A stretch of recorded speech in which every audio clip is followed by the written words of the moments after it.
air quality is largely linked to the emissions that we see around us. And I wanted to understand from where do emissions generate, and then also briefly discuss, we hear about two things a lot, right? We hear about global warming and we hear about air pollution, right? Now, are these two sides of the same coin? So we'll just discuss that a little bit. And then why is industry now changing and suddenly evolving and trying to have a more mature point of view? And then what changes are being driven and initiated by the industry. So I think the session is structured well. I'm part of the problem, and then you will hear the solutions from the doctors, the medical doctors who come in. So if I go to giving you a quick overview of emissions that we see around us globally by industry, right? And so there is largely power. The power sector is the biggest source of energy as well as emissions for us. A lot of it is coal generated, as you see on the chart, and then oil and gas also contributes. So power contributes 27%, oil and gas contributes around 8% of the global emissions. There are the transport sectors, buildings, etc., which between both of them contribute approximately 20% emission. And then all the other industries around us that we see, right? They submit and they all create around 25% odd emissions there. Yeah. Being an oil and gas industry professional, I'll just zoom into oil and gas. And when we say 9% of greenhouse gas emissions, this is how the breakup is, right? So there is emissions are measured in the industry by organizations using three definitions, right? We measure what is called scope 1 emissions, which is direct emissions created from our own operations. So say for example, I run a factory or or a refining company runs a refinery, right? Or a upstream company explores for crude. So those emissions are called as scope 1 or direct emissions. Indirect emissions or scope 2 are the emissions that we that are generated from the energy that we use for our own operations, right? So that is what is scope 2. And then there is scope 3, which is when my product gets consumed in the value chain, what emissions get created. Now, the bigger problem with the oil and gas industry is not the scope 1 and scope 2. It's actually the scope 3, right? And which is where 33% of the fuels generated lead to emissions when the fuel is consumed, right? As a source of energy. So that's roughly the breakup, 42%, and then 58% is non-oil and gas, right? Now, the topic for today is air quality, and why are we talking about emissions here, right? So air pollution and greenhouse gas emissions are actually two sides of the same coin. There's research been done where it's very clearly identified that greenhouse gas emissions are one of the key contributors for air pollution. And there's again research around millions of premature deaths that could be avoided due to air pollution. And when you try greenhouse gas emissions in efforts to slow climate change, you not only reduce air pollution, but you also solve for the bigger problem of global warming, right? Now, some of the pollutants that we see, such as the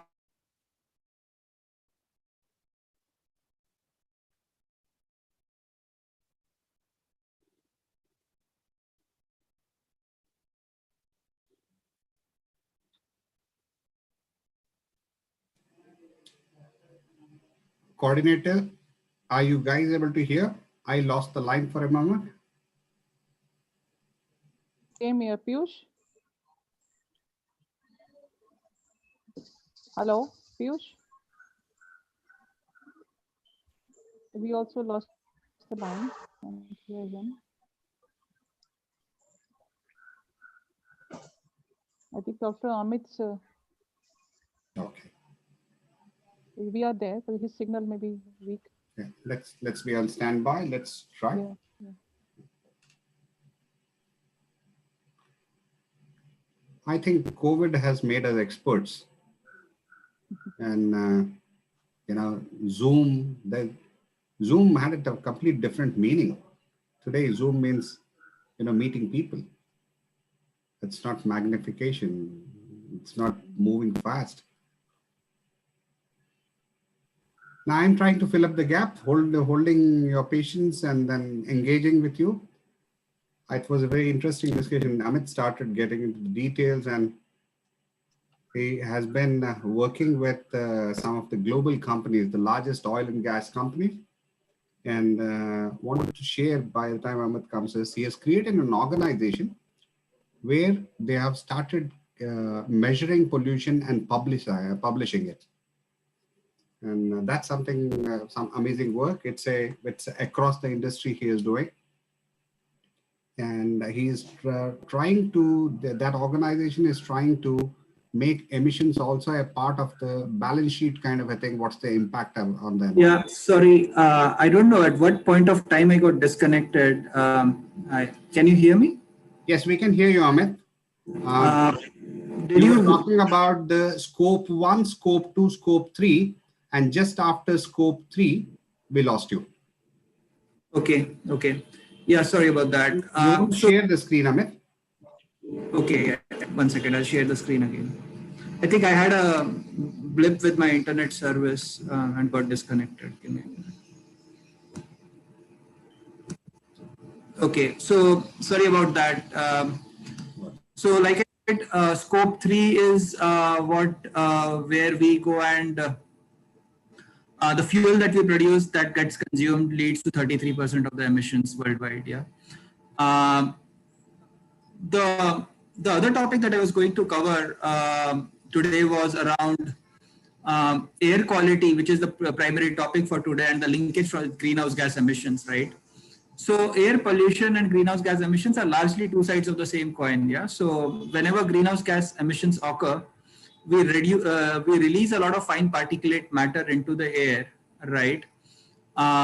Which largely is a contributor to air pollution. The benefits of reducing greenhouse gas emissions will be seen evidently. The largest benefits will be seen in the most densely populated regions of the world, which is, of course, South Asia, China, and then parts of North America and Europe, which are densely populated. Yeah.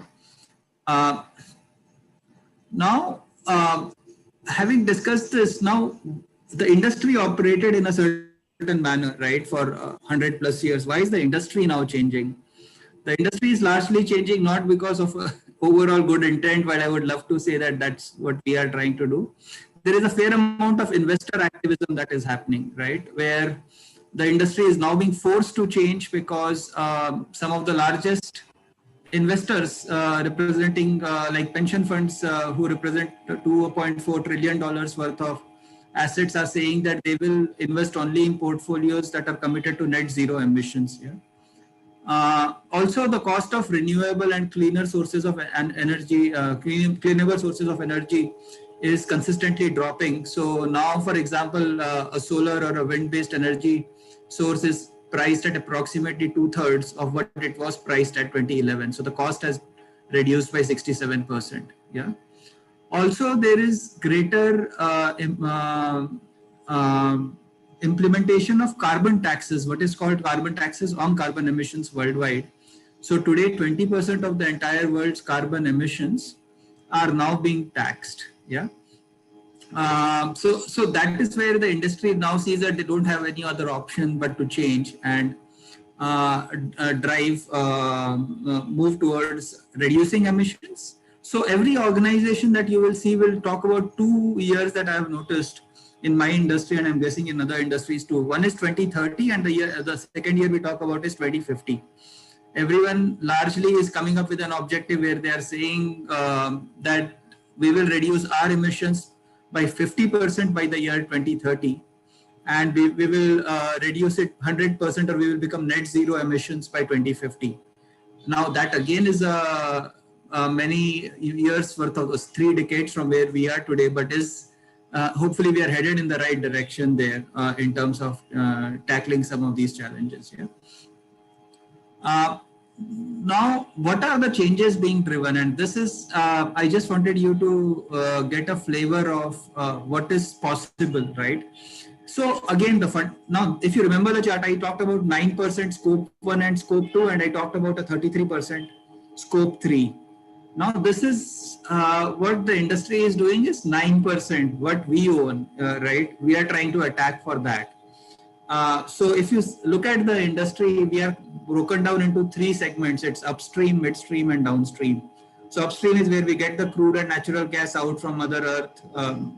Midstream is where we transport it from the source to the refining stations, to compressing units where natural gas gets compressed and transported. Yeah. And what you will see is in each one of these sectors, now there are attempts being made by the oil and gas majors to look at bringing greater amount of emissions focus in each step of the operation, right? So, for example, there is a new technology called carbon capture, use and storage. It's called CCUS, which is being implemented upstream, where carbon gets captured at source, where it gets generated, and then gets buried deep inside under the ground, where it gets stored for rather than escaping into the atmosphere. All of you would have visited refinery sites, and you would have seen something called flaring, which is the chimney-like structure on the top that constantly flares, right? That actually represents an inefficient operation, right? The more you flare, the more you are actually losing out on fuel that you are generating. So there are technologies that are trying to reduce flaring. There's something called fugitive emissions, right? Methane is, I think it's rated as 85 times more powerful in terms of the damage it can cause than CO2, right? Carbon dioxide. Now there are fugitive emissions of methane that happen, and those leaks are being identified and attacked.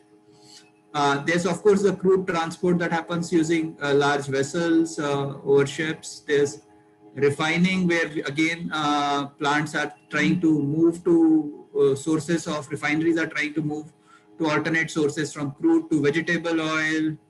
A lot of the energy industry itself is trying to become energy efficient and renewable energy focused. So they are trying to buy energy from solar providers, right? So in a way, buy energy from a solar or a windmill generated plant, so that at least the energy that we are consuming is not generated using that is not generated from sources that cause emissions. Yeah.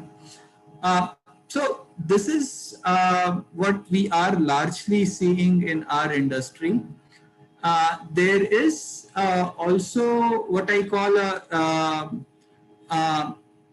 information technology element to this, right?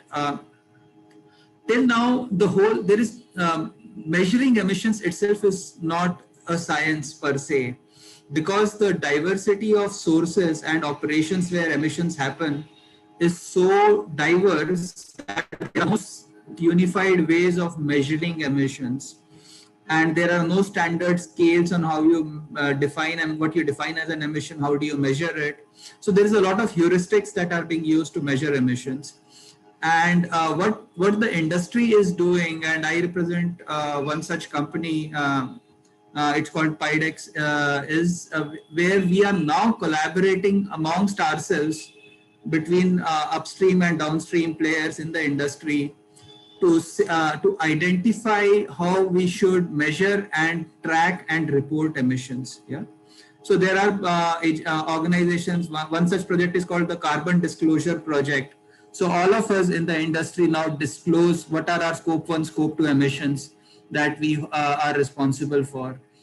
We are now building IT infrastructure to capture the data about these emissions and then standardize it and report out and collaborate and share it with amongst ourselves from suppliers to, so I'm a supplier, say to an upstream company, I will share my emission data with an upstream company. Yeah, so that's pretty much what I wanted to cover, which is, like I said, I look at myself as a part of the problem, right? And we are just trying to be a smaller problem than what we are. The intent is there. Everyone realizes that we can't continue the way we have worked in the past 100 years. Most of the companies now, if you go, suddenly everyone's become green in their logos. Yeah. So if you go to any oil and gas major, you will see Statoil becoming Equinor, BP's gone green, Shell's gone green, everyone's gone green. And they are trying to invest in renewable technologies. So I'll also send out the presentation to the organizer. Most of the sources that I have used, some of them are from McKinsey, some of them are from NIEHS, some of them are from the UN Environment Program, right? So yeah, that's what I had for the discussion today. Thank you. Fantastic, Amit. I was exactly expecting that you will give us a perspective of the industry, and you have just done justice to that. I would like you to give a couple of takeaways from being industry as an individual and the green movement, what you have started from a simple talks perspective. What is that as a evangelist and advocacy you would like the audience to take away? So one thing is, please raise your voices, right, as consumers. A lot of us do not question things around us. Yeah. So the more there is activism worldwide, the more the leaders have to notice. Yeah. So we just take it for granted. Oh, there's bad air quality around us and we don't do anything about it. I've seen a lot of families with senior citizens at home who suddenly have asthma issues, yeah, in the winters, and some of them go into ICUs, and we just accept it, right? We need to challenge and we need to question our authorities on why is there, what are we doing, what is the government doing to regulate the industry, right? Because some of this is going to translate into action. We already face the heat, yeah, as an industry. We look at ourselves as the tobacco industry of 1990s, yeah. So the challenge is for us to go out and for consumers to go out and question us much more, each one of us to question, including me. I'm ultimately a consumer too, right? And I also get equally impacted. Yeah. Yeah, that's my key takeaway, Raj. Thank you, Amit. It was wonderful. We will come back with some questions at the end of the session, Amit. Sure. I'll stop sharing. Yeah. Thank you. Next in the series is my good friend from UK, Dr. Shuja Shafi. He is a pathologist by training and qualification. He has spent many years in India and in the UK. He has been working in the field of public health services. He also has interest in epidemiology, and he is working with the Royal College of Pathologists. But one of the things how I got connected with Dr. Shuja is he works for an organization while he does his medical doctor and pathologist job. He has been spending a lot of time, and his passion is to work with mass gathering. And he told me a story when I met him in India. And he has been one of the evangelists who is trying to fight infectious diseases around the world. He is doing work with Africa and India. He actually was a partner to one of the associations we were working with to do investigations and checkup of TB for all the Hajj pilgrims. There was a Lancet publication which were in UK that majority of the people who visited Hajj, traveling in one plane, how many people they infected. So he's done a lot of work on this one. And we would like to hear the wisdom, the golden nuggets from Dr. Shuja Shafi.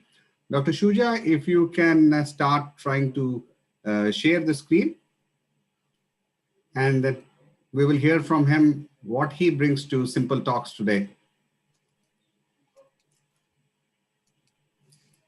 Is that, can you hear, can you see this? We can see you, but not your screen yet. Oh.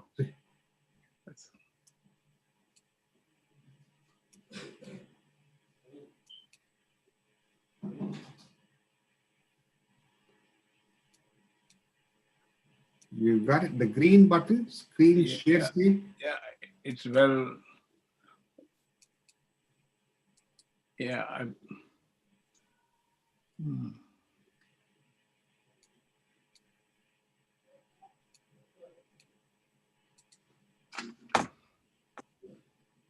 Okay. I'll share it again. Am I sharing the screen? Can you see my screen? Not yet. Not yet. Neelam, are you seeing the screen? No, I'm not able to see the screen. Yeah, now it's come. Yes, Yeah. Dr. Shuja. Yeah, you made it. Good, at last. Yeah, I think doing medicine is far more easy than projecting the slide. And, Yes, now you're full screen also. Right, Thank you. your full screen. Thank you very much, Raj, for that introduction. I'm humbled by that, but just to give you a little background, I am a retired individual who's worked in the public health laboratory service and hospital consultant as a consultant laboratory in National Health Service. I retired over 11 years ago, but my passion actually just started just before my retirement for mass gatherings, Hajj. And we have now learned that there are very large number of other mass gatherings which don't seem to feature very much publicly. And we've been in recent years concentrating on that. And the effect of that on public health issues is enormous. The opportunity to do something is also enormous. And we believe that now the question of air quality, pollution, and environmental things are also going to become very important when we consider mass gatherings. But that's a different story. But I could just very quickly just say that the poor air quality is the largest environmental risk to the public. A long-term exposure to this can cause chronic conditions. And we hear of things like cardiovascular disease, respiratory diseases, cancer, stroke, becoming increasingly common and increasing in numbers. And this is almost like any country you look into, you find that there's an increasing incidence of these conditions. You could almost say there's a pandemic of these conditions, which perhaps people don't necessarily appreciate because they don't have that impact. It's been a slow increase, but the increase certainly is. So it impacts the individual throughout his or her lifetime. And to make sure that people are protected, we all have a role, and that should be our sort of motto. Governments have a role. Health services and healthcare practitioners have a role. The local governments have a role, and actually then it's also for the individuals to play their part.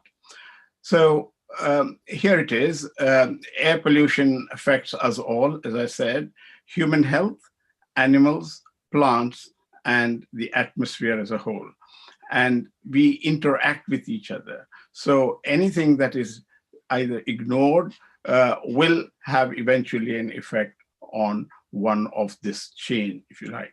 And therefore, now more recently, there's been an interest, and the World Health Organization have developed the idea of One Health, so that these things interact. And at the end of the day, human health, if that's all you're interested in, you cannot ignore the things around. So that has got to be our message. And this is a complicated slide, but it just shows you, and it's meant to be complicated because it is to show you the various factors that affect us and how we interact with each other. And these factors have a tremendous bearing on our health. So I won't go into details, but there you are, the non-communicable. We think about communicable disease, as we will come to see. Non-communicable diseases have an issue with this, antimicrobial resistance, many other conditions, and we have just the veterinary sciences, the human sciences, and cultural practice. All these have an effect on how healthy or otherwise we are. There you are, some of the serious effects of air pollution on the environment. I know the school is looking at a School of Simple Living has identified and classified in various categories, and air pollution is one of them. And what effect does it have? So these are some of the general effects that have been recognized: global warming, climate change, acid rain, smog, deterioration in the fields, extinction of animals, respiratory health problems, and indeed other problems, and the deterioration of buildings and building materials, and how they can have an effect on individuals' life. So, almost everything that you think of, there is an element of environmental consideration, and air pollution plays an important part in that. Now, where does it happen? As I said, it's almost like a pandemic, even of air pollution. And these are some of the countries, top 10 countries. It's everywhere, but these have been recognized as top 10 countries where there is the problem of pollution is high, and number of people who lose their lives is again shown. According to that, these are the countries and which seem to have huge, big problems, greater than others. Here again, the various ways in which air pollution contributes, whether it is industries, and we have heard an excellent presentation there. The road on which we go, the transport, the mode of transport, emission of that, agriculture, how we use our land properly, and even animal. Animals can be a source of methane and gas emissions, and how best to make sure that these are reduced are all part of the challenges that we have to face. Even the way where we live, and the residential accommodations, small and large commercial organizations, all these have a bearing on it. So life is complex, this is complex, and we have to be, this is where I think we all have a part to play. Now, air pollution could be either outside, external, or in the house. And within the house, these are the sort of sources through which emissions of pollution can take place. And this is been quite a significant contribution to the pollution and to the health of individuals. And thankfully, we are changing gradually, but as long as this fossil energy is used, this will be, the fuels are used, this will be the problem. And that we're changing, but we need to change faster, and we need to change in more places than we are at the moment. And it's not just a small little time, but it's throughout one's life we have, and these are a list of affecting the areas that affect it.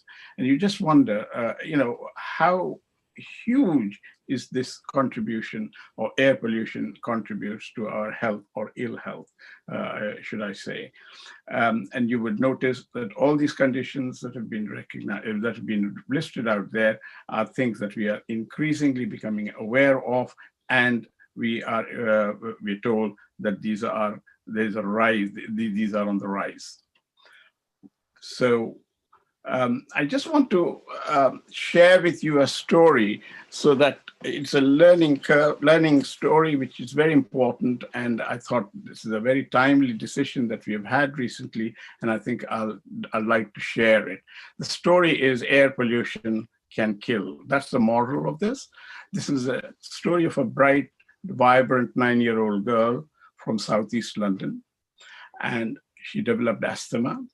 Her asthma worsened over the years and required frequent hospital admissions, seizures she'd gone into, and then frequent ventilation.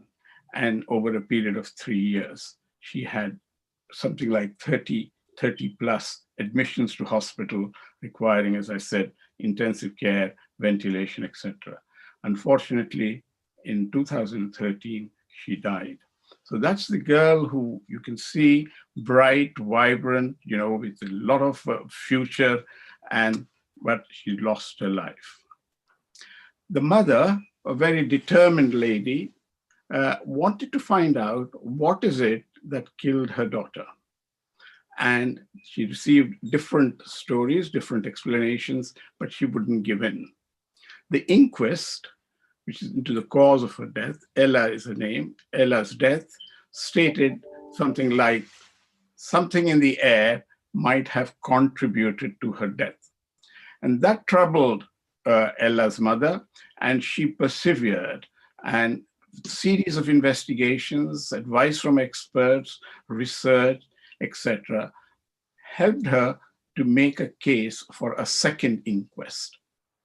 The second inquest had now, only 2 days ago, determined that on balance of probabilities, air pollution was a major causal factor in the death of this child.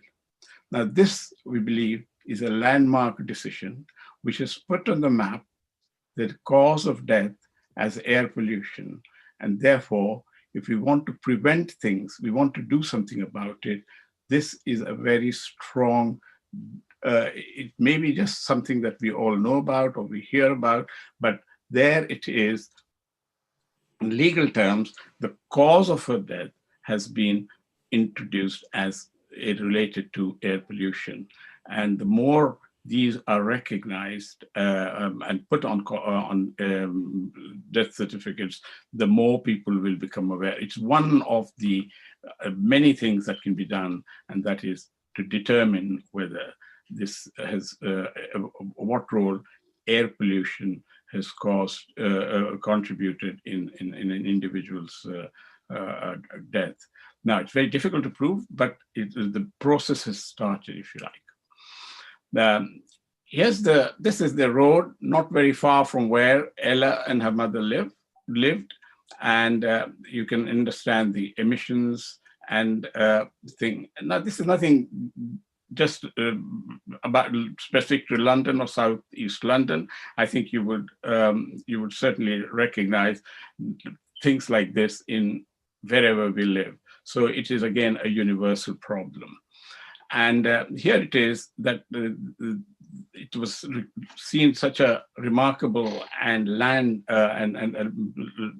groundbreaking decision that there was a press conference up there with the advisors and the councils, experts, and so that's where we are.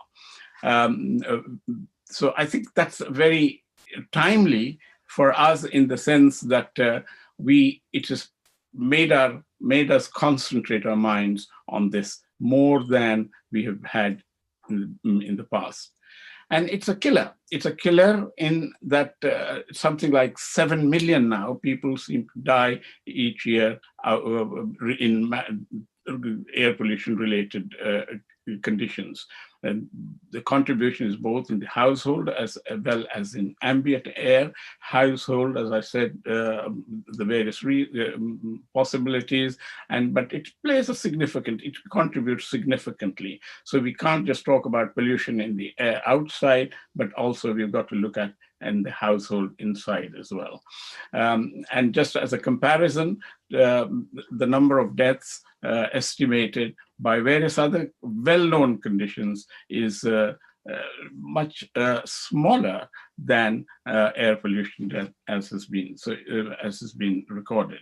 So if it's not aggressively controlled, projected ambient air pollution alone would cause up to 9 million deaths per year. That's the projection. So something's got to be done. Here again, an example of non-communicable diseases accounts, air pollution deaths compared with other conditions that we've talked about. Look at the neurodevelopmental disorders and the neurodegenerative diseases. Public Health England have issued in 2018 a report, going the wrong way, a report where the estimated long-term exposure of man-made air pollution in the UK has been, as the annual effect, what it has been, it would be equivalent to 28,000 to 36,000 deaths. And if in the following few years, if there is some reduction in the fine particulate air pollution, which is one of the causes of these conditions, it could prevent around 50,000 coronary heart disease cases, 16,500 stroke cases, and cases of asthma, 9,000, and lung cancer, 4,200. So here is actually a projection of what the estimate is, and what if some action is taken, then what could be prevented. How does this actually happen? The short-term effects are, or how do they present? The short-term effects are exacerbation of asthma. Asthma otherwise is yes, a trouble condition, but not that leads to death. But exacerbations of it under other attenuating circumstances could do that, as we have seen in the case of Ella. This started off by cough, sneezing, wheezing, and shortness of breath. These episodes of high air pollution increase the respiratory and cardiovascular hospital admissions and morbidity. The long-term effects we've seen, and this generally has a significant effect on the life expectancy. So what are the things that we need to do? The housing risks, we've got to make sure that these factors, these challenges are catered for and looked at. You may have heard, and I'm sure there's stories everywhere. I'm just giving you examples of what we've had recently, and in England. In London, for example, there's a huge, big, large tower block of flats which caught fire. It was, and many lives were lost right in center of London. Now, the cause for that was fire due to the materials that was used in claddings, as claddings. So here we have, again, things where we can have the impact and what we can do to prevent. This is again, whether you're old, young, pregnant, poorer communities, you're all affected, but the poorer you are, or the health inequalities are actually more widened or more exaggerated in people who live in poor conditions, and that exacerbates even more some of the challenges that they have. Where you live is also makes a difference, as we have seen. So what can we do? We've said about governments, we've said, yes, very important role, but I think we have got to also, as healthcare practitioners, we've got to make sure that we not only take account of this when we are seeing our patients, but also educate our communities and our patients, because most of the things that they see, we have to see what has been the impact of this, or how has air pollution impacted on their conditions, on their health. So my final takeaway message is that yes, this is the largest environmental threat to health, air pollution. It kills people. 92% of deaths occur in low and middle income countries. So there's a challenge for us. 9 million premature deaths, 16% of all deaths worldwide, very significant number. And it costs money, it costs lives, and therefore you cannot do enough to make sure that this is prevented. And this is what we all have to be careful about. Thank you. Excellent, Dr. Shuja. And your timing was immaculate. My buzzer was just about to go. What a thing. You fantastic. Some things worth noting. Dr. Shuja, you used the word called pandemic. And the numbers you showed, the number of deaths, you know, Yeah. COVID, if it was a pandemic and the number of deaths, and the whole world is, you know, debating and talking about it. But the number of deaths which are happening because of pollution is no smaller than COVID. I think it's been a silent killer. Yeah. And another very interesting point from one of your slides was you had about 6 point some million people or something like Yeah. that Yeah. who are dying out of pollution. And 2.8, that's about 40% of it is domestic. Yeah. I think that's the key takeaway. We ourselves have got something in our hand. 40% of it is our own doing, which we could change it. Yeah.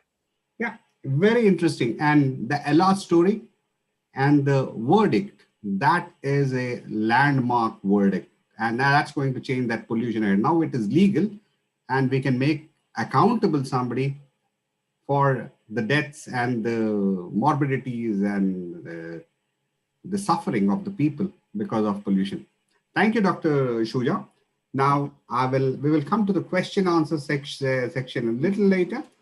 Let me introduce your third speaker, Dr. Vijay Shekhar Janapareddy. He is a pediatrician practicing in Hyderabad. He is known for his preventive care, timely detection and preventive care. He works with IAP and National Neonatal Firm and many of the health, especially with the children's health. He has been acclaimed for his, he has been acknowledged for his work in the sphere of pediatrics. So over to you, Dr. Vijay. Would like to learn what's the impact of air and what happens on health. Thank you, Raj. And two eminent speakers have talked before me, and Dr. Shuja and Amit have clearly, elucidated what happens from an industry point of view, and the other one from the doctor's point of view. What's my role here? Now, I was thinking about, number one, this is the age of Trump. People are skeptics.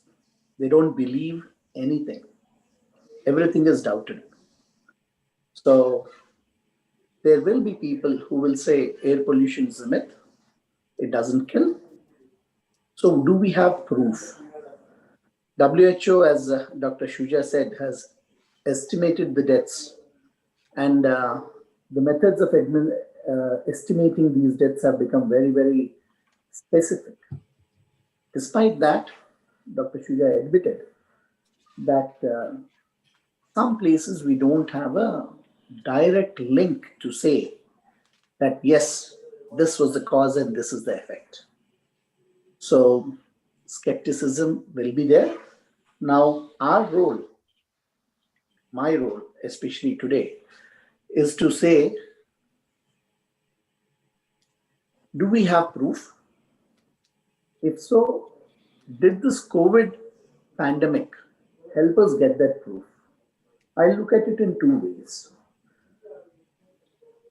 The effect of air pollution on health has been talked about more vigorously in the last decade and a half.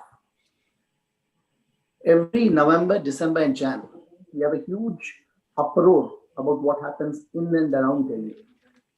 Now the farmers are blamed for burning their crop. The industries are blamed for causing pollution. Our building material friends are blamed for the dust. And all of us are blamed for running our motor vehicles. In the last couple of years, we have seen some innovative things like on, off, odd, even, stop the construction for so long. I feel they have been quick fixes rather than any concerted effort towards mitigating the problem. Now, PUSA has come up with something without burning the stubble. You can digest it with a biodigester and use it in the farm itself. That makes sense. That goes in the right direction. But has the same thing happened in the building industry? Has the same thing happened in the oil and gas and other industries? Dr. Architect Neelam will, of course, enlighten us on the building material part.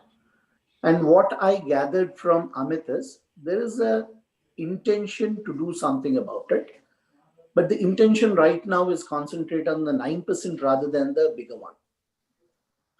So probably there is a lot of movement to be achieved before we can get somewhere on this. Now, the moment the pandemic struck, these are pictures pre-pandemic and in March, April. The skies were clean. It looked green. They saw dolphins in Venice. Everything seemed to be turning back a couple of decades. So what did it tell me as a layman? It said, oh, so a part of it could be reversible. So why should we not reverse it?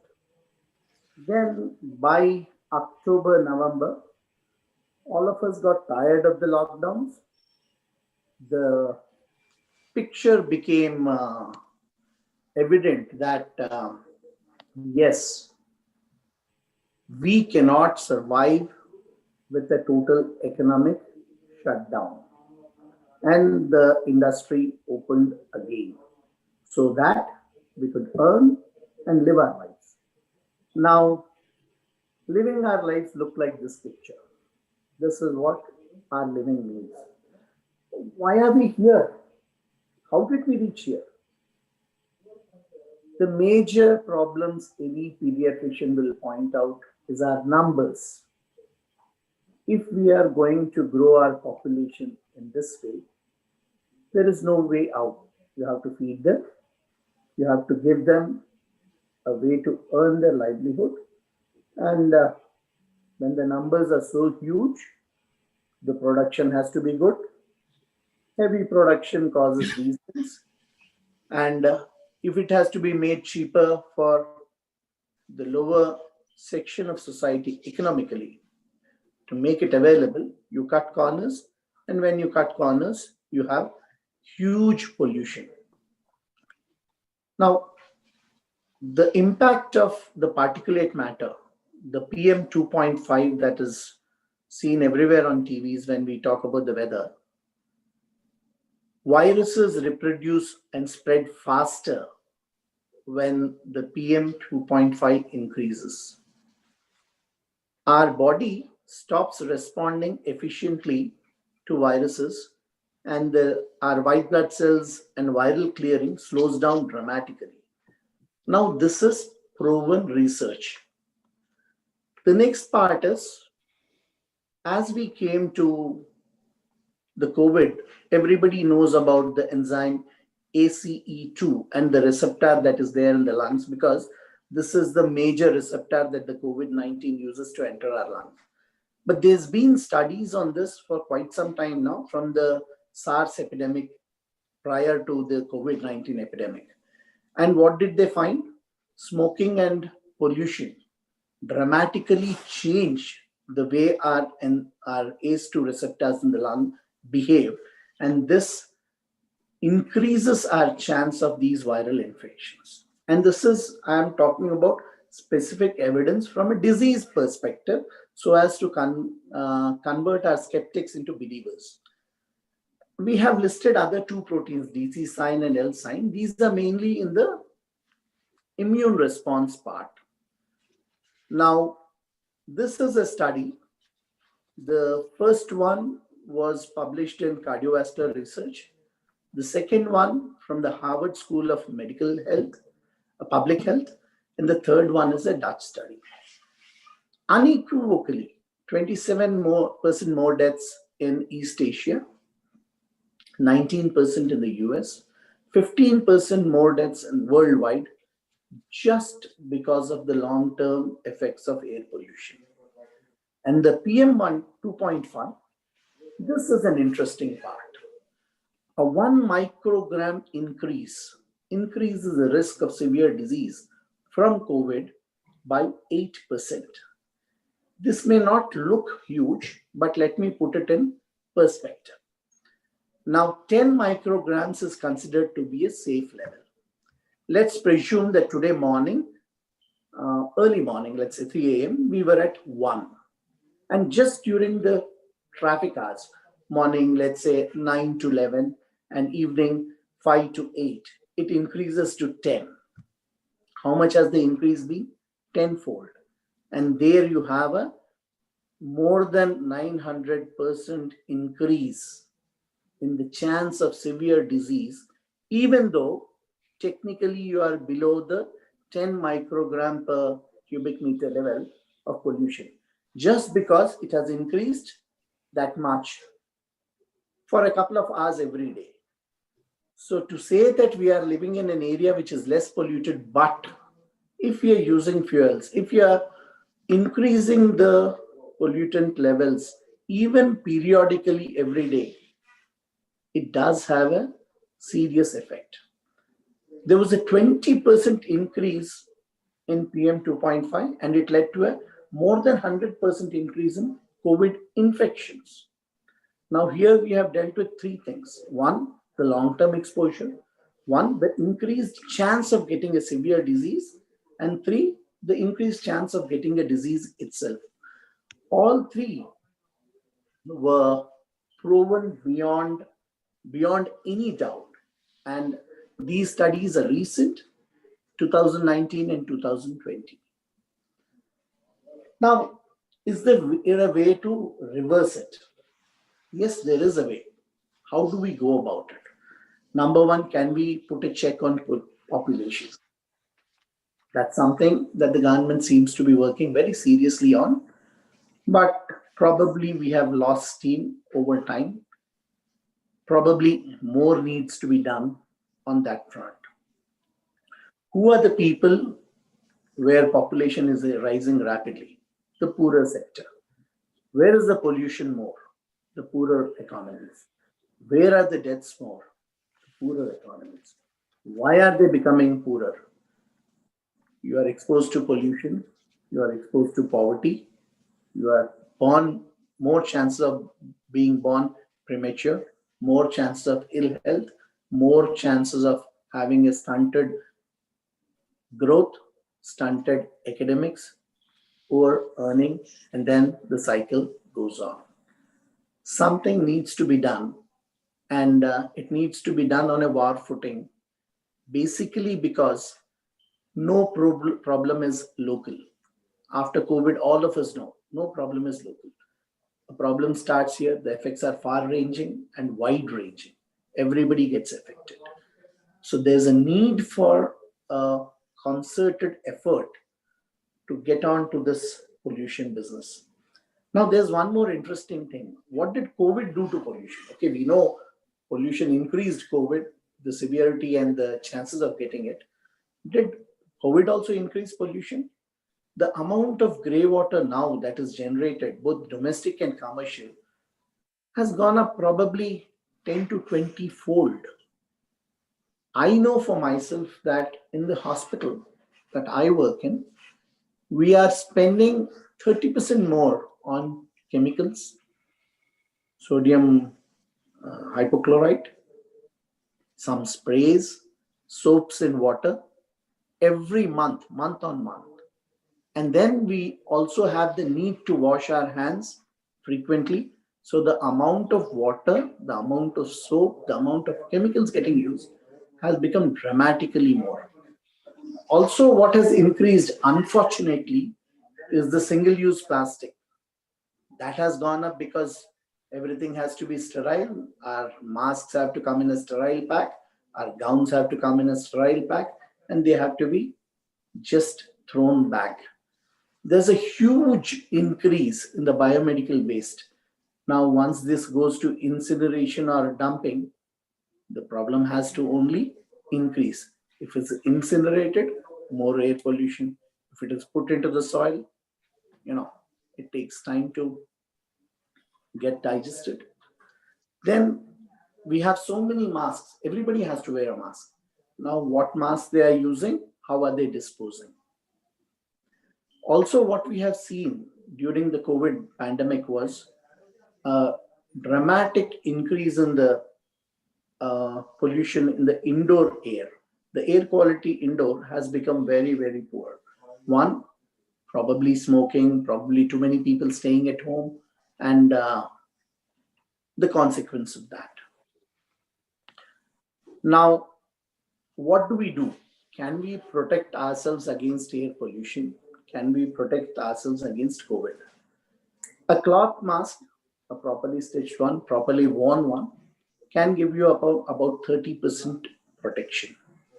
The surgical masks offer around 70 to 80%, but the N95 and N99 masks are really safe, reusable. In a non-medical setup, it can nearly be used for a month, but you cannot wash it. In a medical setup, of course, the use has to be limited. Now, what is the way forward? One, the social distance, the mandatory mask, the safe hands, this is for COVID, the testing and vaccine for COVID. But what is the way forward for our air pollution? Number one, decrease our population. It's in our hands. Number two, decrease the consumerism that has taken over our society. Everybody wants a new phone every 3 months, 6 months. Everybody wants something new. Okay, can we cut it down? The answer definitely looks a yes. Our parents used a TV for well over 25, 30 years. A radio for well over 50 years. And that's a fact. And conservative people in our generation have probably used it for probably 5 to 10 years. The present generation, my kids, I don't think will use it more than 2 to 3 years. So here's where, one, we come in and change the attitude. Two, I would like Amit or the industry part to respond and make things which are not to be thrown away in so many months. Because especially from the phones I have understood, they don't want me to use it beyond 3 years. They make it unusable after 3 years. They make a TV unusable after so many years. They make a car unusable after so many years.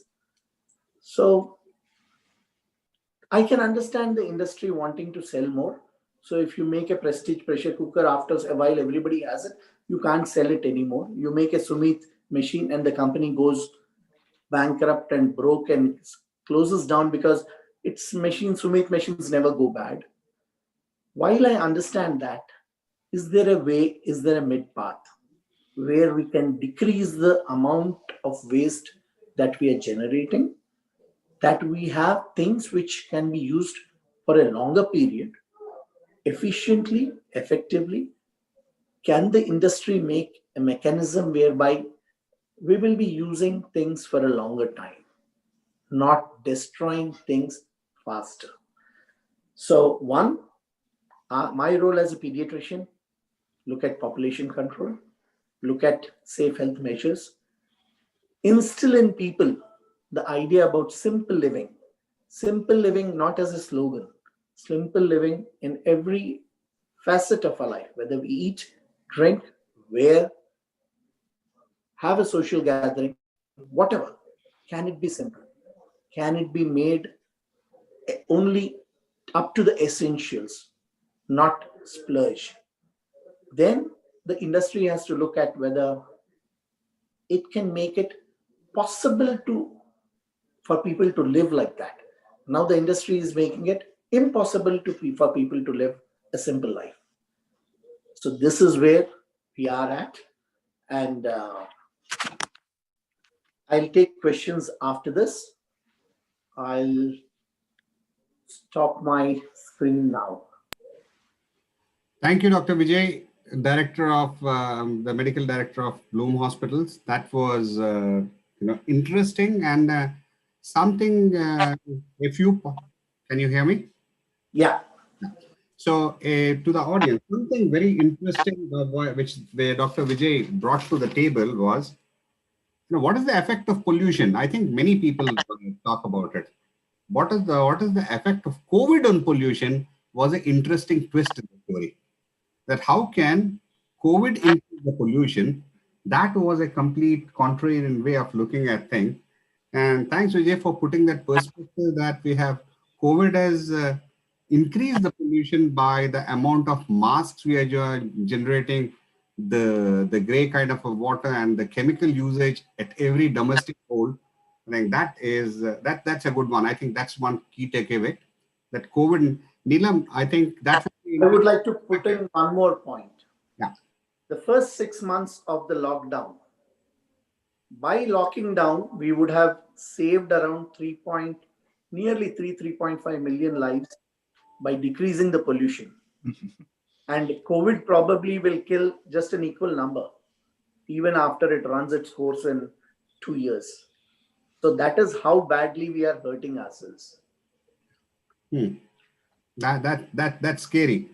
Second part, what was a common thread was across Dr. Shuja and you we are always, when we talk about pollution, think about pollution, what comes to our mind is an automobile or an industry or the flaring of the chimney or things like that.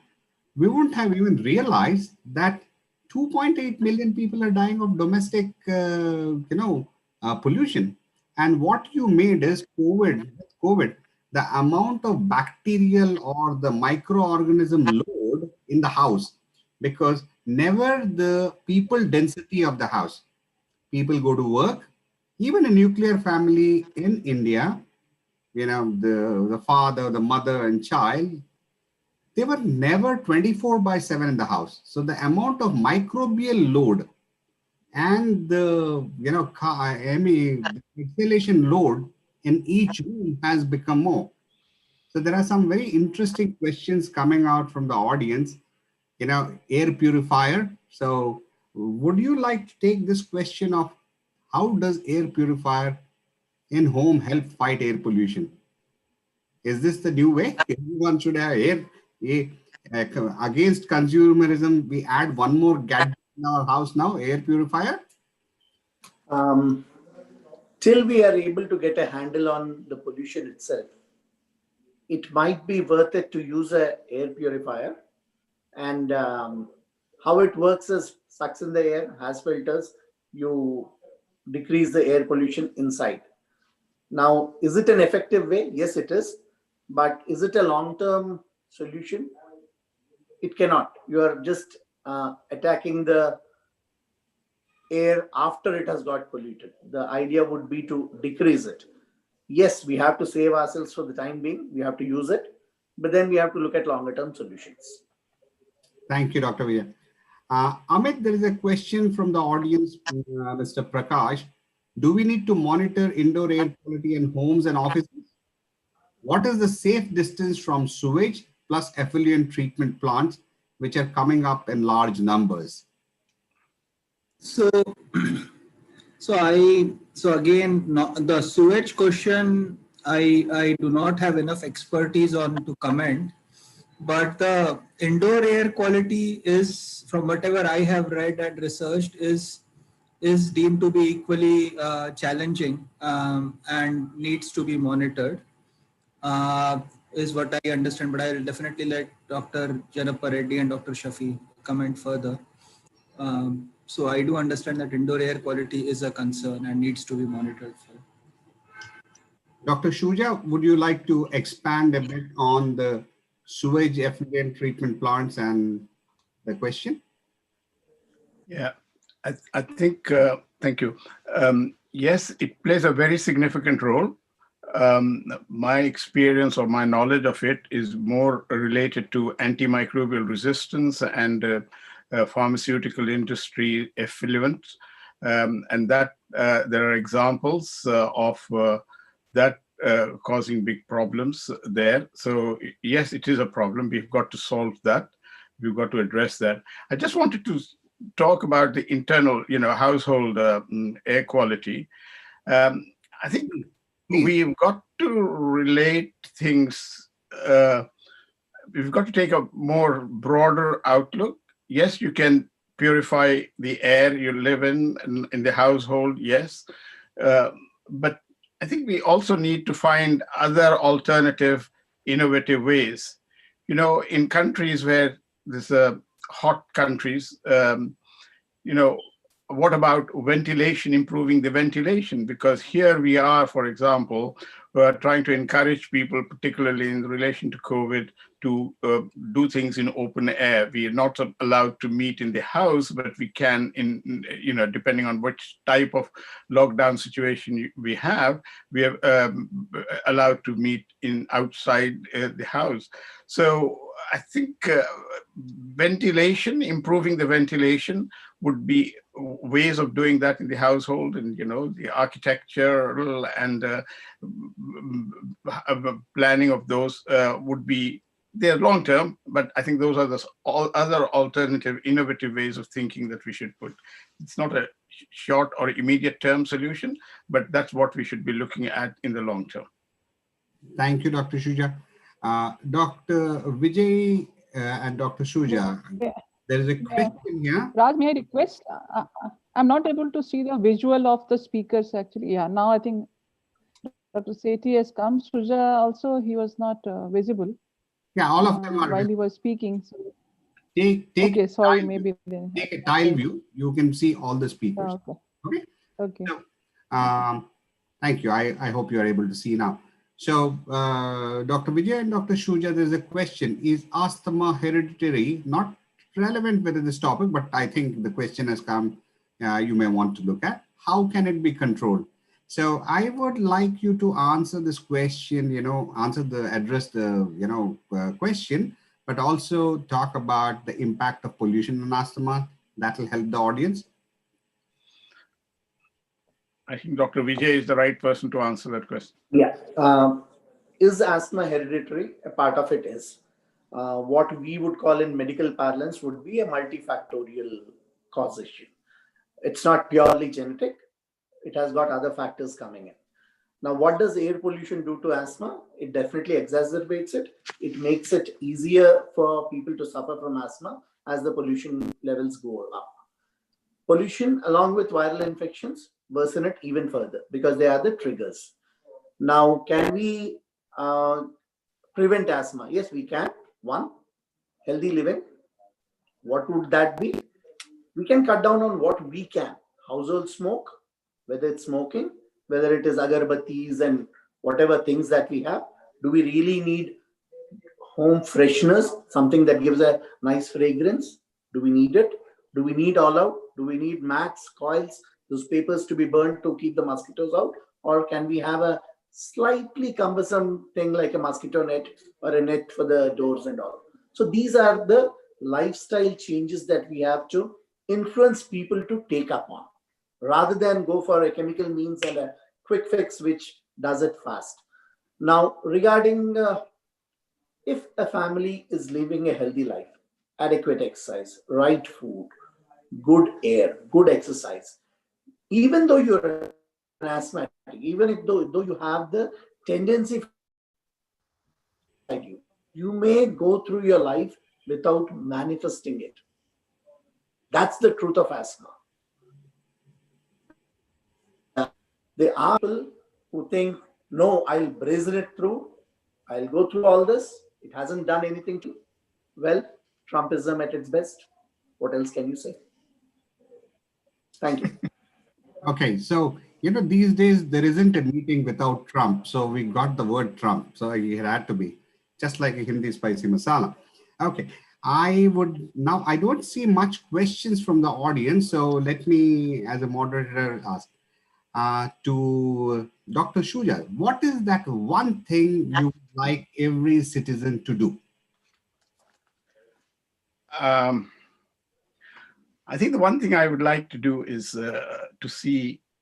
we concentrate on the children, the youngsters, educate them, make it compulsory for them to learn about this. I was delighted to see the School of Simple Living.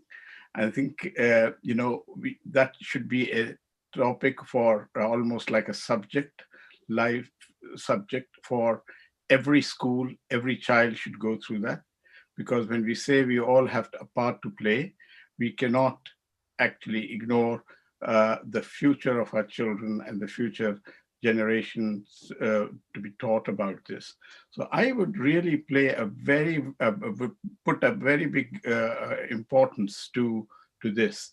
I think we should have schools with lessons, particularly on the subject. I remember, thanks to my school, I can plug that in, St. George's Grammar School in Hyderabad, where we had a topic called civics, where teachers taught us about what our duties as citizens are. And I remember my principal, who just showed us a thing of how not to throw paper around. And right in the interval sessions, he used to go around the school while people were playing and just pick up a paper and put in his pocket. He, by example, made us feel this is what the norm is and we should be doing it. And that, I think, is a way of making sure that the younger generation, the future generation, for whom we have to dedicate our lives now, are actually taught properly about these. And we need to find innovative ways of making sure that they get interested in this. You would have heard about Greta Thunberg, the one who made news, and that was very impactful. She has certainly inspired not just the youngsters, but even the elderly like us. And I think that is, again, showing the power of when somebody is inspired and educated about it, they can make a difference. Excellent, Dr. Shuja. And Neelam, what a way. I mean, your topic is simple talks, then small talks. Dr. Shuja has simplified a doctor of his caliber, trying to demystify and coming to connecting with the people, telling us what can be done. Fantastic. Thank you, Dr. Shuja. You have demystified, made it simple even for school children what to do with this one. I'll move forward and want to ask Amit.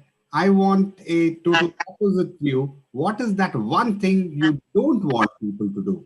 What is that one thing you would like every citizen not to do? Yeah, I think Dr. Vijay touched upon it. Part of it, my answer would have been consumerism, and over consumerism is something that I see as the bane of our society, right? That lust for the next device, the next so if you see, there is this website which is now running the Renew Your Wardrobe sale.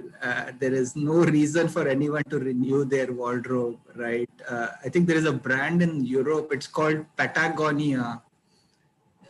They say buy less, demand more. So their clothes are built such that they will last for years together. And they say, as a consumer, you buy less, but you demand more from us, right?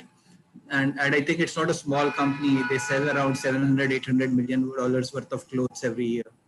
So that's the mindset that needs to come in amongst consumers, which is buy less and demand more. So I think that would fundamentally drive change in behavior.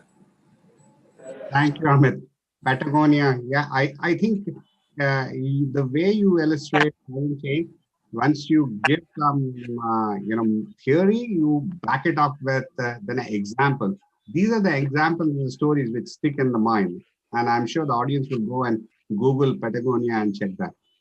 Okay, Vijay, what would you like? What has COVID done? Again, without COVID, no meeting goes, complete. So we have covered Trump. Now we will cover COVID. What did COVID teach us?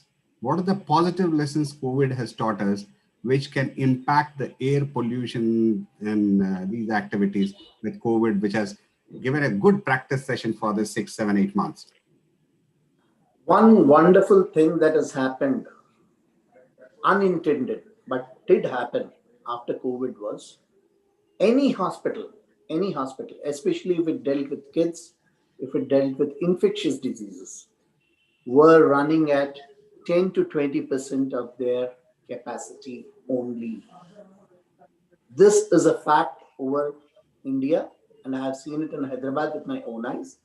People have not fallen sick in the pandemic. Why did this happen? Number one, they were not going out. Number two, they're not eating out. I don't want to hurt the industry which makes food or eats out, but it has made a difference. So it has to look at its role in a different way. People have stopped gathering. Now, a marriage where adults probably are needed, are the kids needed? Do you have to make it such a big gathering? In a birthday party, are you needed as an adult? Can't 10 friends sit together like our good old days? Mom has made some khichdi and kheer, and can that not be a party? Now, this is what has happened in COVID. We have gone back to our old ways of living. Mom cooks, everybody eats, daddy cooks, everybody learns to cook. All this has happened. And it has made a dramatic difference in the health of children and adults. What has gone wrong because of COVID? One, the infection itself. Let's leave it alone. What has happened because of this social impact of it? What has happened is people have become depressed.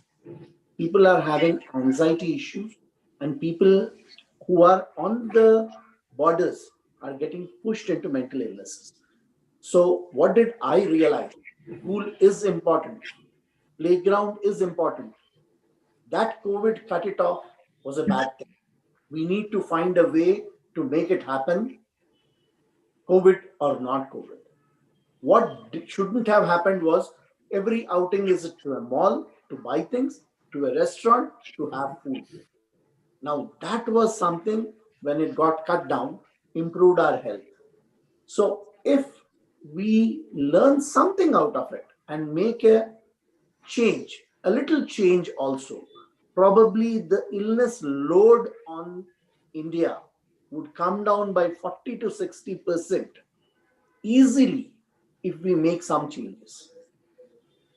That is the take-home message from a pediatrician whose work has suffered, whose economics of the hospital have suffered, but it was worth suffering. It was worth it, because to see the smile on a parent's face, my child has not fallen sick for the last 6 months. He's gained weight, doctor, and he's gained height. Wonderful to hear, worth it. That's the message that COVID has given us. Without medicines, without treatment, still people are healthy. Can I come on it? Yes, Yeah, yes. yeah, sure. I think that's a very, very important point that Dr. Vijay has made. I was trying to come and mention that, but he's done it all very well. There's just this question about man is a social animal. And I think we have to have sort of a balance of proportion for these things. And that's what Dr. Vijay has described excellently. I have a problem with the term social distancing because, we are all social people. We are now socializing by remote, virtually, but we are socializing. And it's important for us to socialize because without that, the effect on people's mental illness and mental state, as Dr. Vijay said, is enormous. It is one of the one of the side effects of that, and I think, of COVID and lockdown, which perhaps people did not realize.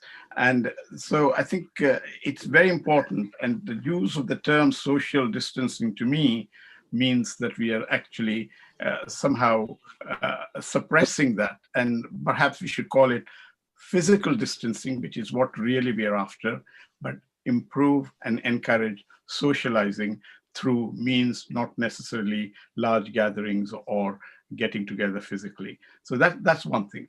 And I think we do need to reflect on other positive, in quotes, effects COVID has brought. It's made us think, it's made us change our style.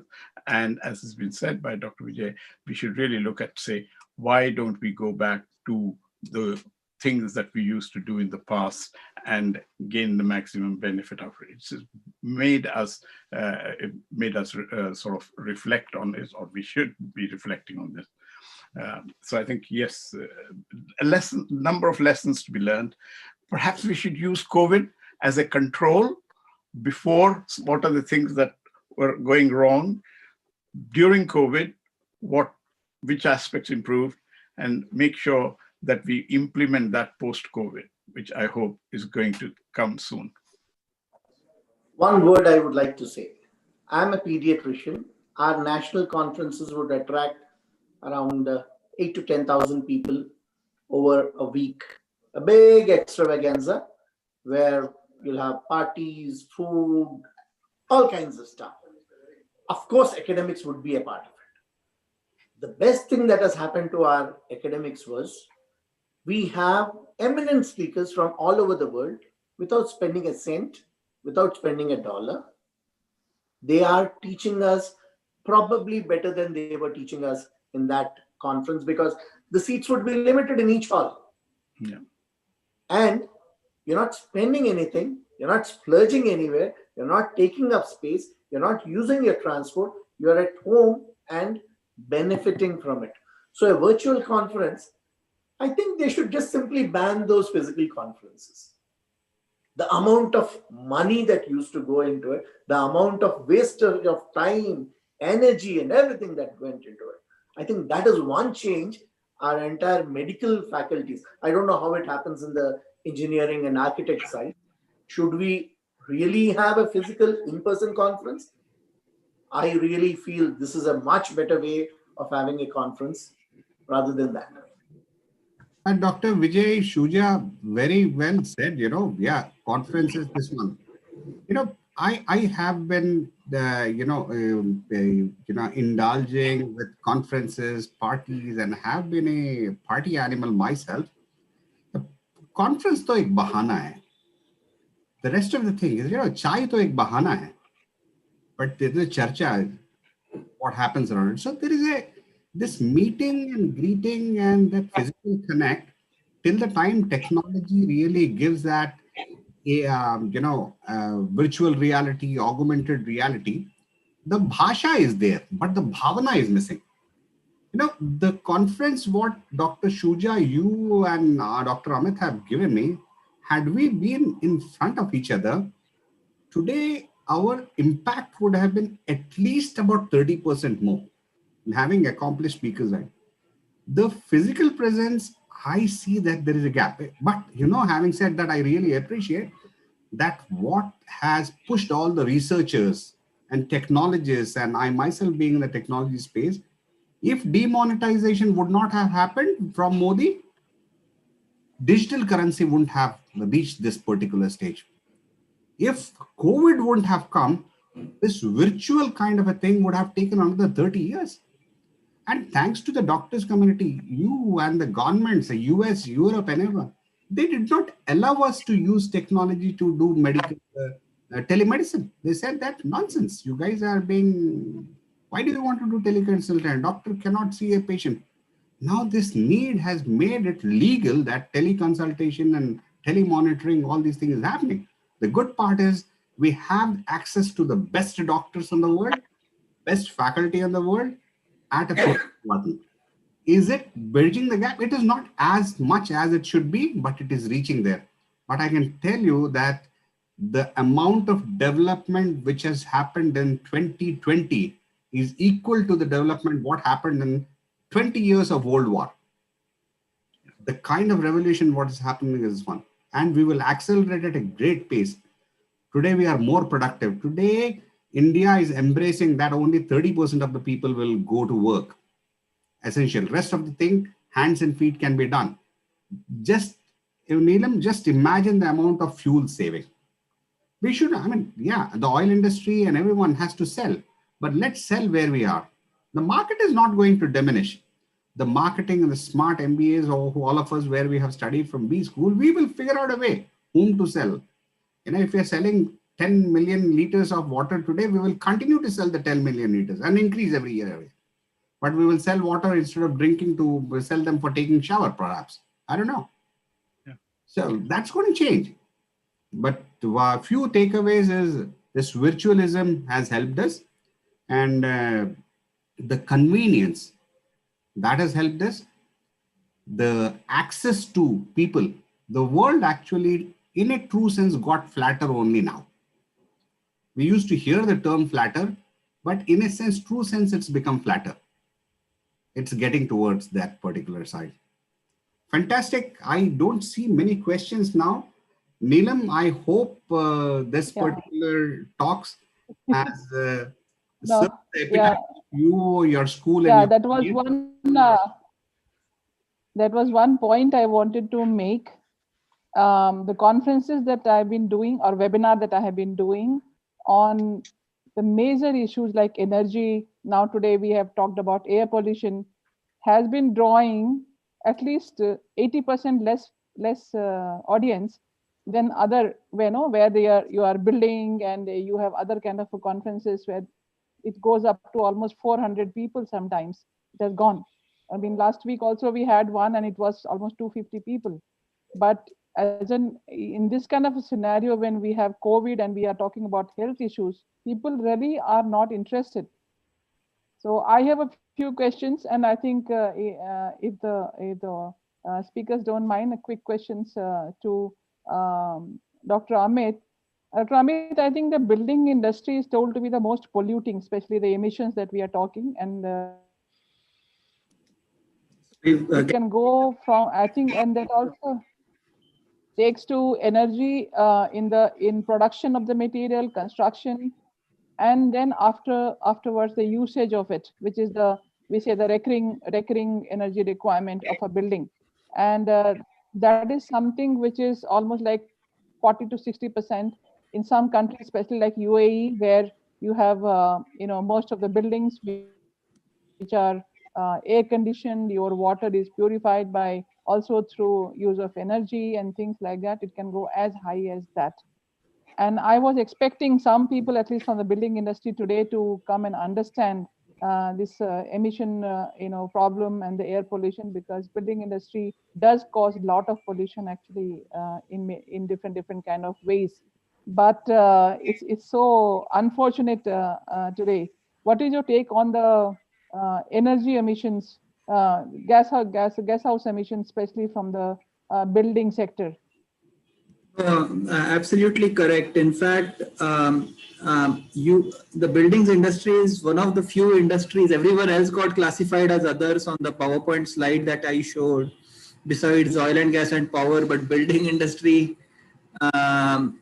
was large enough to get called out specifically. So 5% of all global emissions are attributed to the buildings industry, and the lack of I guess you are a better expert on what can be done to reduce emissions, but the lack of focus on building sustainable building practices, I assume, is one of the core reasons. All of us, especially we get flummoxed when we go abroad and we see air conditioners on 24 hours. Whether you're using the not, you see lights on 24 hours. So yes, I think the building industry also needs to get its act together in terms of how they look at their contributions to this problem that we all are facing here. Mm-hmm. And there was this another question. I think Dr. Vijay Shekhar spoke about the indoor air quality, which actually it has been a major cause of lot of pollution. Even Dr. Suja also had shown a slide where indoor pollution also kills so many people. The ventilation part in a building is generally left to the air conditioners these days, and people think it's a fashion to have those glass kind of buildings all over the place. So you make a box and you air condition it and you think you are fine. Now when in India especially, if the power goes, and it goes very frequently, and you have no ventilation inside, but people have become so used to that kind of a thing. It's also a prestige thing to have air conditioners in the house, and things like that. Like for example, in Bangalore, we don't need air conditioning. The city is told to be air conditioned by itself, but we have most of the IT industries having their offices and all with double skin glass and things like that. So this is a lot of emissions which is happening from here, from this industry, and from inside. If unless until we open the windows, as I think Vijaya was telling, the operable windows which could actually be open and closed would be the best form of ventilation that we can have in the house. And I'll tell you, yesterday I was having a meeting with Fenesta people, who are the front runner in fenestration design, these windows and doors. And when I was talking to them, they had absolutely no idea as to how does the cold air come in or fresh air come in, and how does the polluted and the hot air actually escapes out. According to them, it can be done if you have just top to bottom one door, and it can be open so air can come in and go at the same time. So when you have industry professionals who are selling and trying to make products for the building industry, or for this kind of a thing, and they do not have any idea, how do we actually go about educating people? And that is where the simple talks actually comes into the picture, because we are trying to make people aware what are the very simple questions that you can ask. I think Dr. Amit Sethi told you have to ask questions. So we are just trying to nudge people as to think more and think what you're supposed to ask the professionals, as and when you are getting something built, or you are going around and you go to a big mall, and thanks to COVID, the air conditioning is closed. What do you do there? You have people around there, and nobody is bothered actually whether the air conditioning system, or if it is not on air conditioning, at least the exhaust system has to be on, so that the polluted air goes out. And air conditioned atmospheres are the most polluted environment. It has been public knowledge for a very long time, but it has been advocated by the builders, by developers, and by all star architects who use all very refined materials, the so-called very those kind of materials, and that becomes a big problem. So this is something which is I wanted to build a bridge between the medical profession and the kind of profession, because the space making, architects do space making, and which are supposed to be healthy, but that the healthy thing is somehow taken a backseat. Nobody talks about health of individuals who are going to use the building. I think Vijay has a point to add. Yes, Vijay, you're on mute. The strangest Vijay, thing. you are on mute. Yeah, now I'm on mute. The strangest thing about building a hospital is none of your operation theaters, your ICUs, or any of your NICUs are supposed to have any ventilation except for a duct for an air handling unit, which is supposed to run 24/7, so many cycles an hour, change your air and all that. If by chance you have been foolish enough to believe that, okay, fresh air will come in, you have adequate windows, cross ventilation, let the sun stream in, you are a fool, you will be NABH disqualified. That is the tragedy of the time. And when I understand that some places you need to have some kind of a control over what kind of air is coming in. Yes. But does it mean that for a room 20 by 20, I have to invest 8 lakhs for an air handling unit, power guzzler, Does it make any sense? I have run my NICUs because I was a beginner in this before technology came in. Nice big windows, sun streaming in, a possibility of cutting down the bright sunlight when you need to. But no, that now Amit said we should speak up about it. God forbid I speak up about it. I think I'll get 10 raps on my 10 knuckles, and probably they'll also remove my NABH certification. Now that's what we Dr. are. Suja wanted to add. Yeah. Yeah, I think I was going to come on the Dr. infection Suja control added side. it. Yeah. I was going Okay. to also come on the infection control side. The operating theaters, NICU, are sort of exceptions to the rule. They are absolutely important. Nobody will think of using that. But so yes, that's an example of how you could. But I think one thing I'd like to say is, why are we not working on making use of our natural resources, i.e. the sun? We talk about heat becoming a problem in our life, whereas that is also a source of energy for us. Why do we not have, certainly in hot climate countries, solar panels everywhere, using the solar energy as the main source of our activity? But that's a question that has always bothered me, and thank you for giving me the opportunity to raise that here. Maybe somebody could give us an answer to that. Yeah, we as a part of our infection control, this thing, certainly in my professional life, we've had to work very closely with the building industry. So building hospitals and building theaters particularly, and the air ventilation, etc. So I think there's a lot we can do when we understand, we ask the right questions, and together we can come up with innovative answers, innovative ways of doing it. And together we can find ways of doing it. Theaters and NICUs, etc., could be, certainly would be exceptions, but that's not required to do for everything. You know, you talked about buildings and having what you call glasses. You know, you're really creating greenhouse effect in your already hot countries, or even for us. So I think there's a lot of mindset changing that is required, and I think this conversation is a good start, and we should perhaps make it a much more amenable to other people, even if they have not participated, and try make them realize what they're missing. So. Thank you, Dr. Suja. Thank you, So, Dr. Suja. And Dr. Dr. Mr. Raj, can I start my presentation? A very short presentation.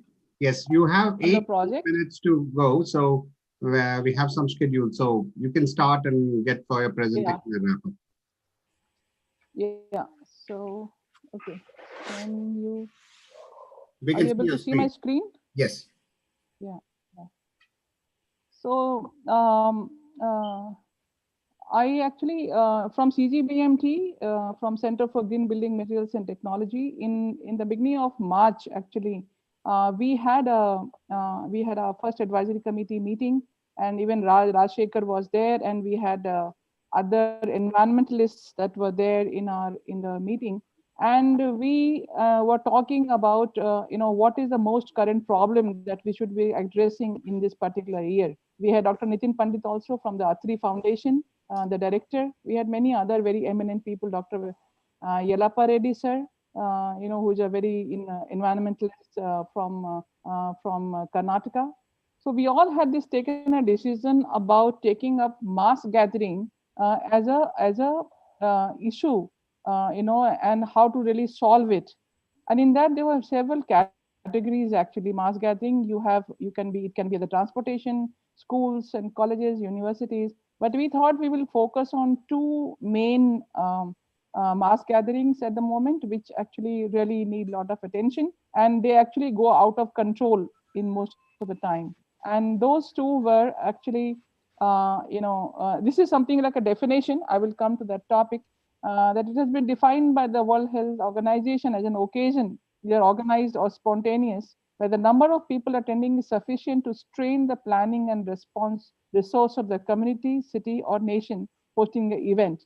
And these gatherings actually, they actually present their own unique challenges to public health and other risks, as I think all the speakers spoke already, and have been the greatest challenge for avoiding infections during pandemics and also for tackling huge environmental pollution, which I think Dr. Amit, as he was talking about the pollutions from the this thing. The other two projects that we actually envisaged, one was for ecotourism in biodiversity hotspots, where, as you can see now, we know that even at the summit of the Everest, we have a lot of garbage that has already been dumped there by many more people, which is actually affecting the biodiversity of the place. And we also have during the COVID heard so many news items and lot of hot debates on the TV about mass gathering at religious places. And these are two topics we thought that we will take it up.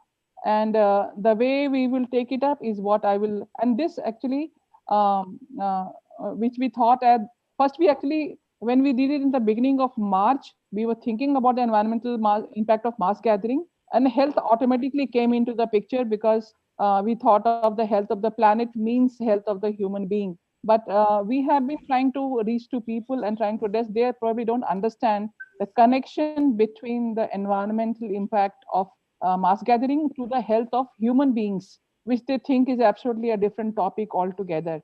So later, and just 10 days or 20 days into the project, and we had this COVID-19 was suddenly, the fever gripped the world, and we and the whole the world got paralyzed with all life completely getting stopped everywhere. But the whole thing is, when you live in a society, as I think Dr. Souza also was talking, we need to gather and we need to meet people in different places. So that is a part of daily life. This further confirmed our belief that this subject is of gathering is of paramount importance, and the health aspect has to be factored into it to convince people for the behavioral changes. And we have been trying to send, we are actually formally launching it today. Informally, a soft launch we have been sending to different colleges, and we have about 5 to 6 colleges who have come, and universities who have come forward, where we are introducing this as a project in the beginning.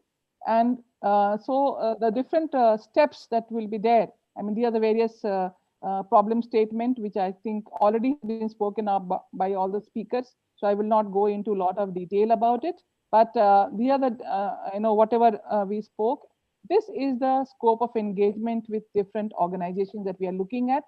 And there'll be a preliminary study. This is overall a 3 years program that we are looking at with a study, and there's a concept scheme and feasibility study, which will be stage 2. And then we will have these prototypes and documentation of the total process. And then we have actual execution on the site. And then we have the revision of documentation, which will be made further into a publication and also a traveling exhibition, which can travel to different places across the country and abroad. So this is the total scope of engagement, which we have discussed with several colleges. And in this forum today, I also want to request the medical fraternity and the energy sector, the science sector, and many other people to actually come forward and try to, as we have seen in this particular webinar today, this is of absolutely paramount importance that this particular topic is discussed in schools and in colleges and at various forums to really be able to get to a solution. And what CGBMT will be doing is, like, we have done a scheme design, and we will be we already have an expert panel, but we are also adding to it. And as I have requested Dr. Souza also to join us, and it is very incidental that Rajshekhar has brought Dr. Souza, who is also a part of a mass gathering global network. And I was so overwhelmed and so extremely happy that that he is going to be part of this webinar, where I'll be announcing formally this particular project. So we are looking at, if I say in a very, all this whatever is there on the screen, other than that, I can just try to explain to you. is like we'll be doing a preliminary study where we identify the objective. Let's suppose, for example, I take a temple.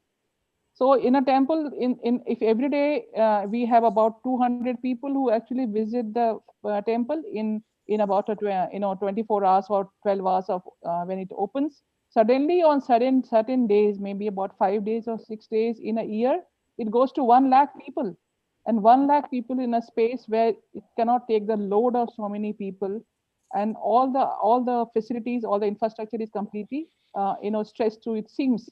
And the discussion yesterday which he had with Dr. Suja, I think he has done study on Sabrimala. He has done study on. He was telling also some people whom he knows had done the study of a similar kind of thing.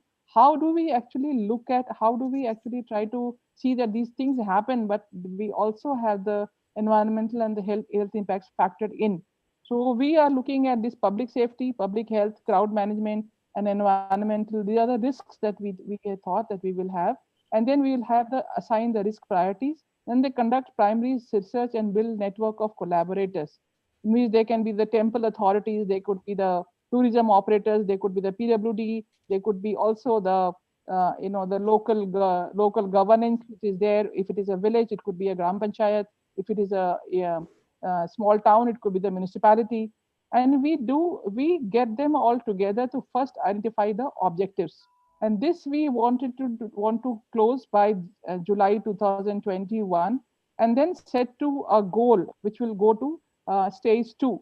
And in stage 2, we will be doing the risk analysis, we will be doing the FEMA analysis, and then further this identification. I think we already, some of the major identification risk that we have identified is like crowd management, fire, environmental, and public health, and ambience. And how do we actually improve on that? So these are the different surveys that we have already created, which we will be sharing with the organizations, whoever come as a partner with us on this project. And there are some of the concerns that we wanted to say that, to keep it simple. And we also will be having a committee which will be there in each organization, and we will be having our meetings together to how this project actually goes through. By reviews, by periodical reviews, by periodical webinars where we can have gathering of experts who actually speak on the subject. So today was the first one that we had, and that's how we are trying to take it forward. And this was the second, the objective, if you can see here, to understand the scale of operations that we require to provide. And suppose I say, I give it to an architecture college. So what are the temporary infrastructure? Can we have collapsible toilets? Can we have folding tents? And can we have these kind of things which can actually take care? And they can be reused. They are not thrown. And so that we don't have much of, wastage, waste or something like that, which actually, again, pollution, which is going to pollute the whole atmosphere. And from that point to the next point, it becomes a marathon task to actually manage the whole and clear the whole mess of whatever is created out there. So these are the things which we will be giving it to the people. Similarly, with ecotourism, we want people to be taking up certain biodiversity hotspots, because there actually ecotourism was started to make people evolve for the well-being of the tribal people or the indigenous people and nature, and not to disturb them. But there are a lot of negative effects which has happened, as we all know, that it is always overcrowded, it is always over messed up because of the way people actually behave, because they are the way they behave in a city, and they throw things around. They go and do the same thing in the biodiversity hotspot, and it is really there is no concept of what is the limit to the acceptable change that we can actually do in biodiversity hotspots, and because of which we are actually, what we said as the Anthropocene or whatever, we are actually we are going towards that. So this second project, again, in the similar manner, we are looking at the ecotourism. And as we know, COVID, the man and the wildlife conflict has also has contributed to zoonotic diseases, which actually come to the human beings, because we are trying to intrude into jungles and forests where we should not have actually been there.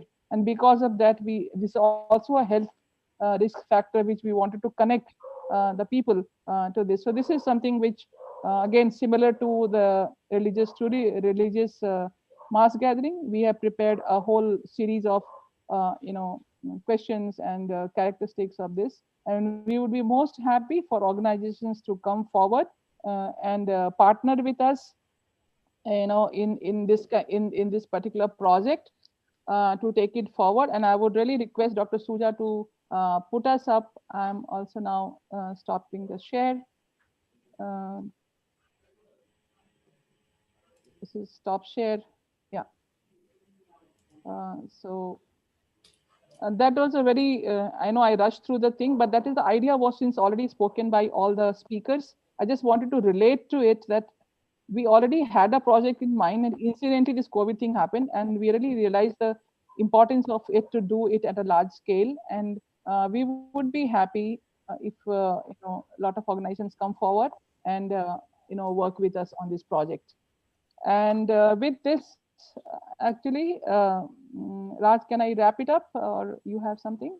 Yeah, Neelam, fantastic. You are doing some very good work, and it's our privilege to be a part of small piece of contribution from us.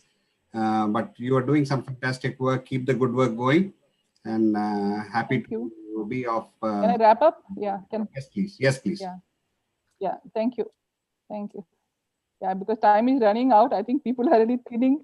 I am really surprised, actually, but no problem. I heartily thank the speakers, Dr. Suja, Dr. Amit, and Dr. Vijay Shekhar, and our moderator, Mr. Rajshekhar. It has been a very good session and very good discussion, despite the fact that we didn't have overwhelmingly number of speakers, number of participants here. But I will make sure that this is put on the YouTube and this message goes to many more people. And I thank Professor Dr. Prem Kalra, Director DEI, Deemed University, Agra, who has been silently taking a university to a value-based and ecological education hub with culture and cutting-edge technology going hand in hand. All our simple talks is being hosted by the Dalbagh Education Institute of Agra. And the architecture department, I have architect Molly Caprihan, head, and architect Piyush, whom you met in the beginning. He is actually faculty in the Department of Architecture, and he has been silently behind the screen. He has been doing all the technical coordination for us all the time. And thank you, Piyush. Thank you, Piyush, for being such a support all the time. Yeah, you can show yourself to everyone, because I think that's a very important part, and you just keep doing silently. I also thank all of you participants for actively participating in the webinar with a lot of enthusiasm. The next in our series of simple talks is on two, again, more, they are also on air.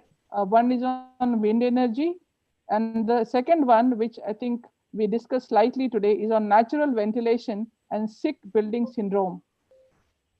Yeah, the next two, simple talks that we have on air. Air is one of our basic requirements. Like you can't breathe, you can be without food, but you cannot be without air. Even for a very small time. But people somehow probably don't realize that fact. I will just put a small quote, although again, already it has been spoken. Air pollution is one of the top 5 risk factors for health worldwide, with over, I think, so many millions of deaths, as we saw, due to outdoor and indoor pollution. But I think, as it was pointed out by all the 3 speakers and Mr. Raj, it is not the air pollution that is harmful. It is the rat race that we humans are in. That is what is toxic. And I think we need to really take ourselves out of that mindset. And I think that's what is a takeaway that I would like to put in this. I leave you with this thought as to what you want to do, to ponder on what should be your new normal, and the format when you are using all the gadgets around you and you keep aspiring for more. Thank you once again. Stay healthy, stay safe, and have a great weekend. Thank you so much. Thank you to all of you. Thank you. Thank you, Dr. Shuja, Dr. Amit, and Dr. Vijay. Thank you. Thank you. Thank you, everyone. Thank you, Dr. Shuja. Thank you, Dr. Vijay. Thank you, Raj. And Yeah. Thank you, Sujay. Thank you. Thank Thank you. everybody. Thanks a lot. Bye. Bye. Yeah.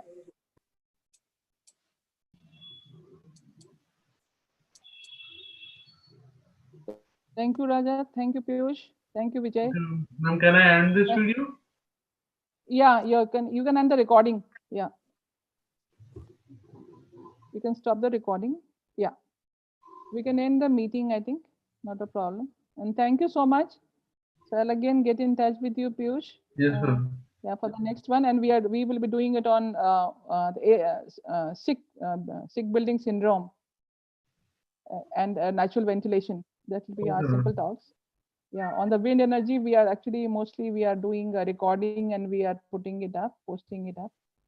And the other one that we will be, and I think that's a very important subject for architecture to design for ventilation, natural ventilation, which I don't think people really realize how much effect it has on our health and everything. Nobody bothers to know.